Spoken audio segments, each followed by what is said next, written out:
Sign up for the free WagerTalk text club to gain access to free plays and exclusive discounts. Just text WagerTalk to 33222 to sign up and get a $10 coupon to use on WagerTalk.com.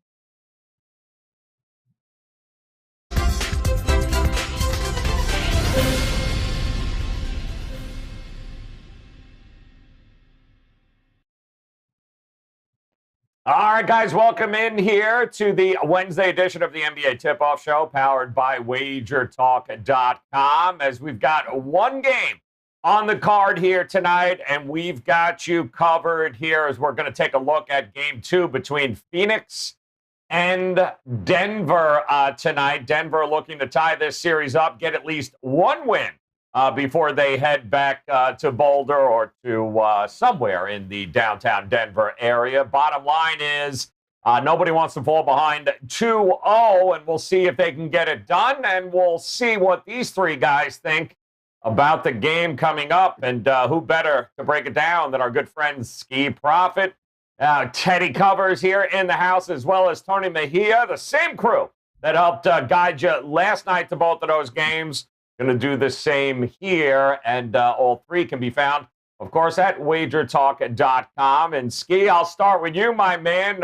Philadelphia gets the job done. Utah game you wanted nothing to do with last night, but Utah ends up taking Game 1, draws first blood. What do you got tonight over at WagerTalk.com for us? Yeah, I feel like I should have played that game because the way I was talking about it, I feel like I had it correct. But 1-0 in NBA nonetheless. So today, I do have a bet up in NBA, and I have one other play in WNBA. And you got a WNBA. Oh, perfect, guys. Make sure you head over to WagerTalk.com. Teddy, my man, what do you got rolling here at SportsMemo and WagerTalk.com today? Well, I didn't do a whole lot right yesterday, including here on the show, where somehow I turned myself around in the Atlanta and Philadelphia series and bet against the team that I've been touting for the last 2 months as being the team to come out of the East, which shows that we're all human. And unfortunately, this is always a humbling business. That said, I expect to bounce back strong tonight. The NBA has been real good here in the postseason. Still riding a 67% run over the last 10 days or 2 weeks, whatever it is, into today. And I'm involved in the total in tonight's Game 2 matchup. Suns and Nuggets, over-under selection available right now over at WagerTalk and Sportsmemo.com.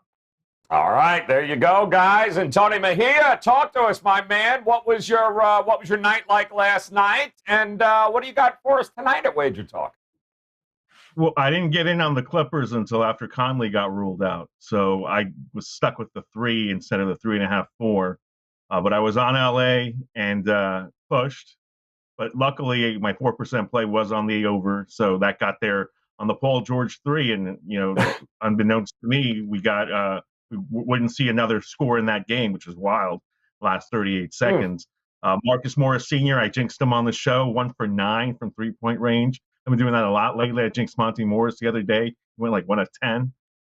So we're on the Morris bandwagon today. That's my best bet, and we'll talk about that later. The 76ers and Hawks stayed under miraculously because that was a garbage time.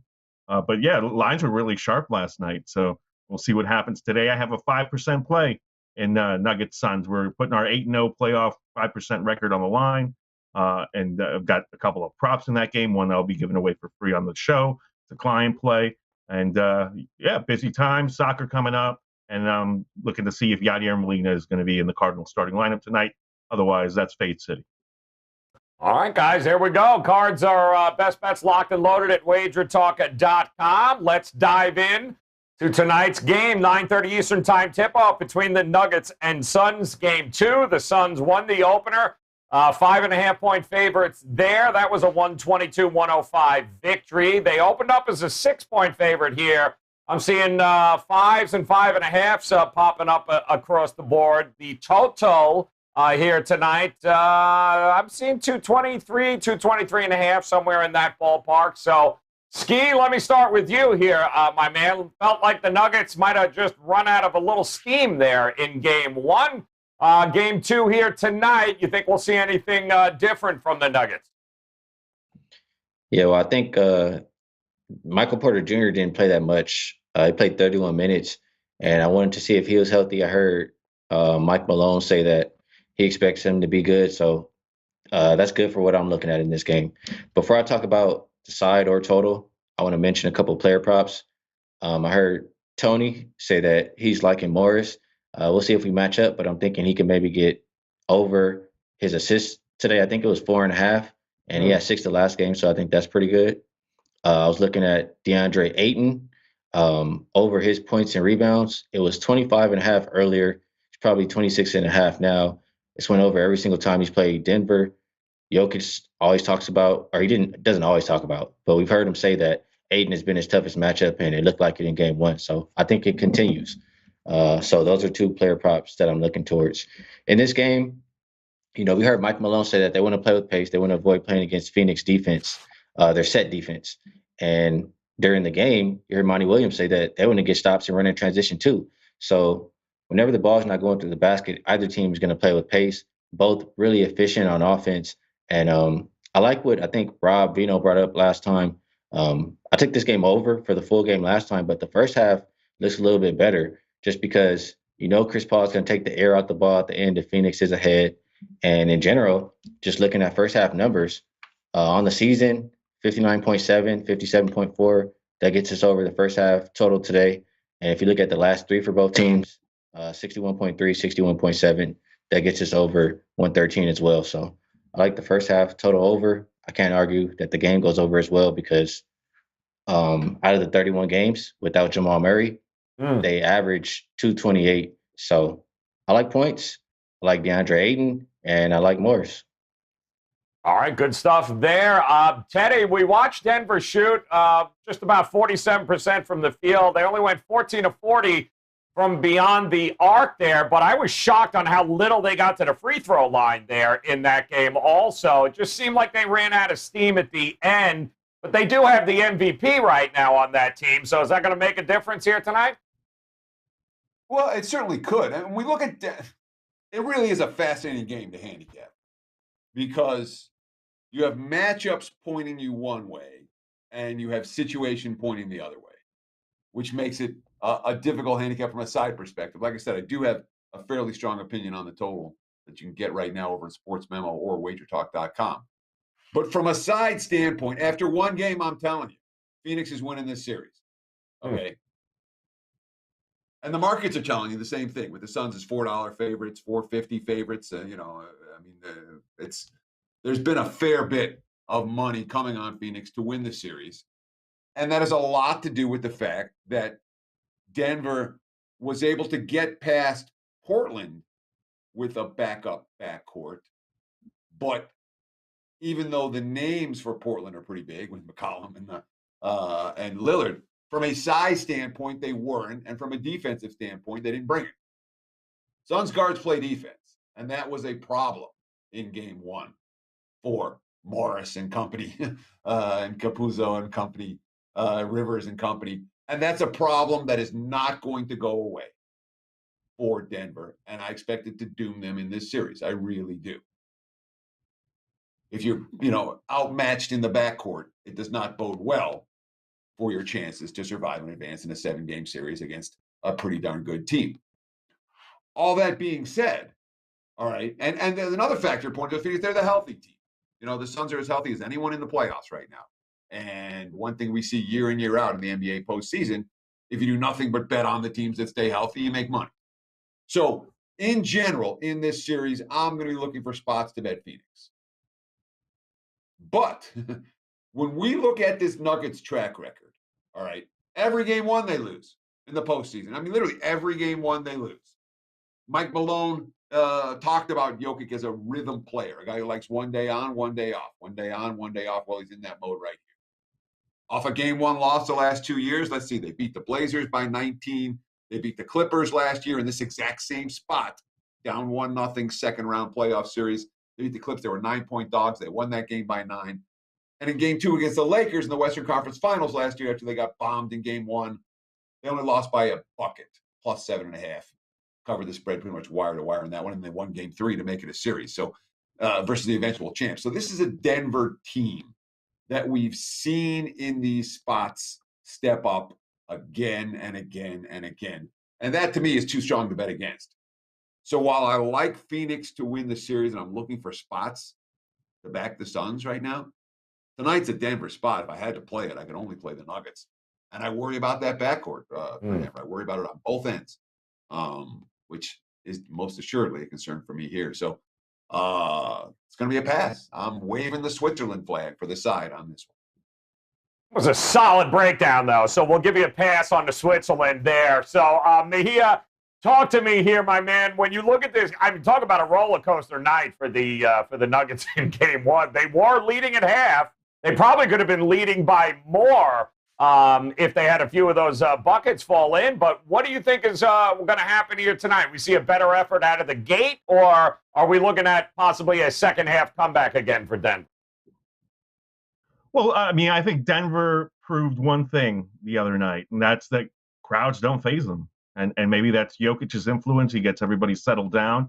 But even with Michael Porter Jr. jacking up shots and rushing them up, and Monte Morris shooting 1 of 10 from the field, the Nuggets were still in that game, obviously built a double-digit lead early, and like we saw against Portland, weren't fazed by big moments that Phoenix put together. Up until the very end when the Suns just couldn't miss. You know who the leading scorer for the Suns was in Game 1? And obviously we flashed it earlier, so you should. You're observant, but it's Mikal Bridges. If they're shooting if he's shooting 8 for 12 from the field, Suns are going to be tough to beat.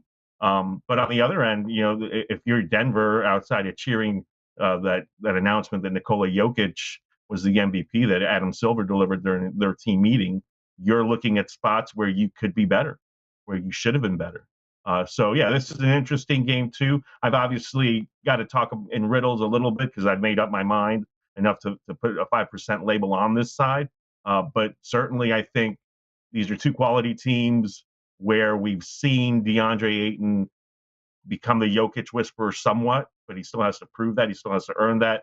He's still got to get the benefit of the whistle. And it'll be interesting to see if Jokic is extra determined to get those whistles on him early, because he can really eat if Ayton is out of there. Like the way that the Suns have to play this if they lose Ayton is to go small and try to blitz him and get the ball out of his hands, because there's really no competent backup center with Frank Kaminsky and Dario Saric on the roster. We'll see if Will Barton comes back for Denver. That's a possibility, although I wouldn't expect to see him play major minutes coming off a hamstring injury that's cost him a couple of months. Lots of variables here. Yeah, and the thing is, that 6 free throw number there for Denver, you would think they'll get a little more aggressive, and that number might go up here tonight. But we'll see what goes on here, guys. 9:30 Eastern time, tip-off. Denver trying not to go 2-0 in this series and then head back home. So we'll take a look here real quick. We'll run through, see if you guys have any best prop bets, best ways to attack this, no matter which way you look at it there. Ski, you rattled off a whole lot of props. You rattled off a total aside. But, Ski, talk to me here, man. What's the one that you circled out that you would recommend the most? I don't know if I mentioned, but I think that the side and total in this game may be a bit correlated. Like I mentioned before, Chris Paul, kind of, if the Suns are ahead, you're going to see him take as much time as he wants off that clock and take his time getting the team set up. And for the other side, Nuggets want to run every single chance they get, so they don't have to face that Suns half-court defense. So I think Nuggets correlates to the over. I think Sun correlates to the under. And I lean Nuggets in this game. For my best bet, I'll do just what I talked about earlier. Both coaches talking about wanting to get stops and play with pace. Denver, over the last 15 games, they allow 119.9 points per game. But I'm just going to focus on the first half, where over the last 3, both teams have been scoring north of 60. And that puts us at 120. We have the total today at 113 and a half. I like the first half to score a lot of points before Chris Paul takes the ball out of the air at the end. So over 113 and a half, Nuggets Suns. All right, there you go. He's looking at the over. Teddy, I know you were claiming Switzerland, but did you happen to see maybe a prop or two that you liked in this game here tonight? Yeah, I mean, there's always something to find. even if it's a side that you're like, I don't know, I can make a good case for both sides. From a prop standpoint, from a total standpoint, you can often find a wager. And in this game, I'm looking at Aaron Gordon as the one guy that really stands out to me. Look, they're taking the ball out of Joker's hands. Joker hasn't been getting the assist numbers that he has. Denver guards have difficult matchups in terms of the shooting. Who benefits from all this? I think it's going to be Aaron Gordon, who had a big game, won, scored 18 in that contest. He's over. He's been 24 or higher points, rebounds, assists each of his last 3 ball games, the final 2 games against the Blazers and the first game of this series as well. So he's certainly trending in that direction. Gordon, again, Aaron Gordon over 20.5 is one that makes a whole lot of sense to me in a matchup where we expect pace and we're expecting Jokic, once again, to have fewer assists than his season averages would indicate. Boom! Yep, that was his number. His point total was 11.5 in game 1. He had that by the start of the third. So congratulations, those that jumped on that. So Tony Mejia, let's go, my man. What is the bet? What is the angle you're going to head with here tonight? Well, let me put an asterisk on this, Joe, that I've been jinxing Morris left and right. Jinx Marcus Morris Sr., jinx Monte Morris the other night. I probably drink Morris the Cat from 9 Lives commercials from back in the day. 1 of 9 yesterday, Marcus Morris Sr. from 3-point range, including that boneheaded decision not to go up when he had Rudy Gobert committed. That would have gotten him 3 free throws, would have gotten Gobert fouled out and might have resulted in an overtime. Monte Morris, 1 for 10 in game 1. But he did get 10 shots up. He did have 6 assists. He did get a rebound. He normally scoots in and gets those. To me, although Campazzo did decently in this game 1, I think he's the Nuggets' best point guard. And if Will Barton is still not fully committed to come back and play major minutes, I think Morris gets that time. Morris gets those opportunities. Morris hits more than 1 shot if he takes 10. And I like the over on 18.5 points, rebounds, and assists from Monte Morris tonight in game 2. All right, there you go. As a matter of fact, Will Barton was upgraded from doubtful to questionable. Don't know what the hell that means, but that's what we're looking at, whether or not that means he actually plays.